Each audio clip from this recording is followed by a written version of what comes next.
عالم نفس عمل تجربة غريبة جدا على نفسه.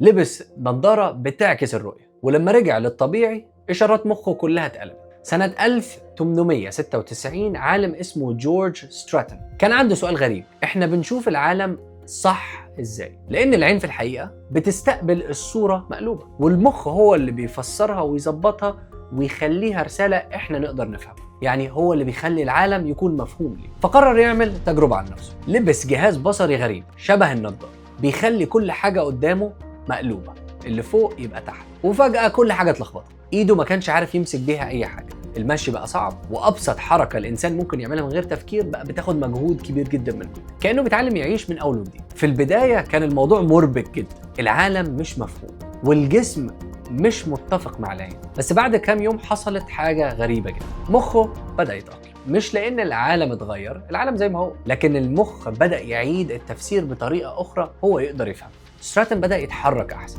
ويفهم المسافات ويتعامل مع العالم المقلوب كأنه بقى طبيعي. والأغرب في الموضوع هنا إنه لما شال النضارة وبدأ يشوف العالم بطبيعته تاني، احتاج وقت تاني عشان يتأقلم. يعني المخ ما كانش بس بيتفرج على الواقع، المخ كان بيتعلم الواقع اللي بيتكرر قدامه. فمخك مش ثابت، بيتعود على البيئة اللي انت بتحطه فيها. لو حطيته في دوشه طول اليوم هيتعود على الدوشه، لو حطيته في سكرولينج طول اليوم هيتعود على التشتت، لو حطيته في قلق واخبار مرعبه ومقلقه ومقارنات ومحتوى سريع، بعد فتره هيفتكر ان ده الطبيعي. والعكس صحيح، لو حطيته في نوم احسن وحركه، هدوء، شمس، لياقه، تركيز، هو كمان هيقدر يتاقلم معاه. عشان كده لازم تختار البيئة اللي بتعيش فيها كويس، لأن مخك مش بس بيشوف العالم، مخك بيشكل العالم ليك على حسب اللي بتوريه كل يوم. فالسؤال مش انت شايف ايه، السؤال الأهم: انت بتدرب مخك على أي واقع؟